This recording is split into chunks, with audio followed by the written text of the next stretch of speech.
বছরে একবার ২৯টি কিংবা ৩০টি রোজা এবং ২টি ঈদ হবে, এটাই স্বাভাবিক।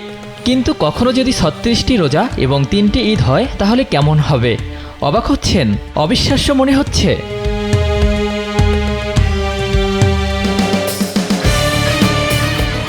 দু সালে রোজা হবে ৩৬টি এবং ২০৩৩ সালে দুইবার রোজা হওয়ার পাশাপাশি ঈদ হবে ৩টি। এমন তথ্যই জানিয়েছে দুবাই অ্যাস্ট্রোনমি গ্রুপের chief executive officer Hasan Ahmed Al Hariri. যুক্তি হিসেবে তিনি বলেন, ইংরেজি বর্ষপঞ্জি এবং চন্দ্র বছরের মাসগুলোর পার্থক্যের কারণে এমনটা ঘটবে। সাধারণত ইংরেজি বছরের মাসগুলো ৩০ কিংবা ৩১ দিনে নির্ধারিত থাকে। চন্দ্র বছরের মাসগুলো নির্ধারিত হয় ২৯ কিংবা ৩০ দিনে। মাসের দিনের এই পার্থক্যের কারণে ইংরেজি বছর শেষে চন্দ্র বছর ১১ দিন কমে যায়। ১১ দিনের এই পার্থক্যের কারণে ২০৩০ সালে দুইবার রমজান মাস পাবে মুসলমানরা, এমনটাই জানান আল হারিরি।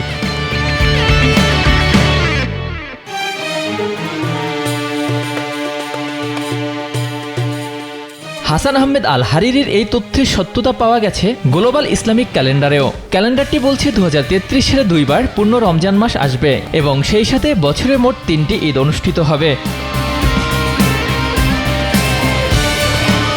বছরে দুইবার রোজা হওয়ার বিষয়টি নিয়ে সৌদি আরব বিশ্ববিদ্যালয়ের ভূগোল বিভাগের অধ্যাপক ডক্টর আবদুল্লাহ আল মুসনাদ জানান, ২০৩০ সালের ৫ জানুয়ারি ১৪৫১ হিজরির পবিত্র রমজান মাস শুরু হবে।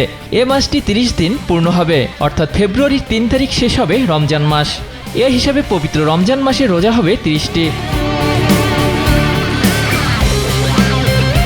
তিনি আরও জানান, একই বছর ২৬শে ডিসেম্বর থেকে ১৪৫২ হিজরির রমজান মাস শুরু হবে। ৩১শে ডিসেম্বর পর্যন্ত মুমিন মুসলিম ৬ দিন রোজা পালন করবে। সেই হিসাবে ২০৩০ সালে মুসলিম উম্মাহ ৩৬ দিন রোজা পালন করবে। ২০৩০ সালের গ্লোবাল ইসলামিক ক্যালেন্ডারেও এই তথ্যের সত্যতা পাওয়া গেছে। ক্যালেন্ডারে দেখা গেছে ওই বছরের প্রথম রমজানটি শুরু হবে ৫ জানুয়ারি, শেষ হবে ৪ ফেব্রুয়ারি এবং দ্বিতীয় রমজান মাসটি শুরু হবে ২৬শে ডিসেম্বর, যা শেষ হবে ২০৩১ সালের ২৪শে জানুয়ারি। সুতরাং অপর রমজানের ঈদ উল ফিতর অনুষ্ঠিত হবে ২০৩১ সালে।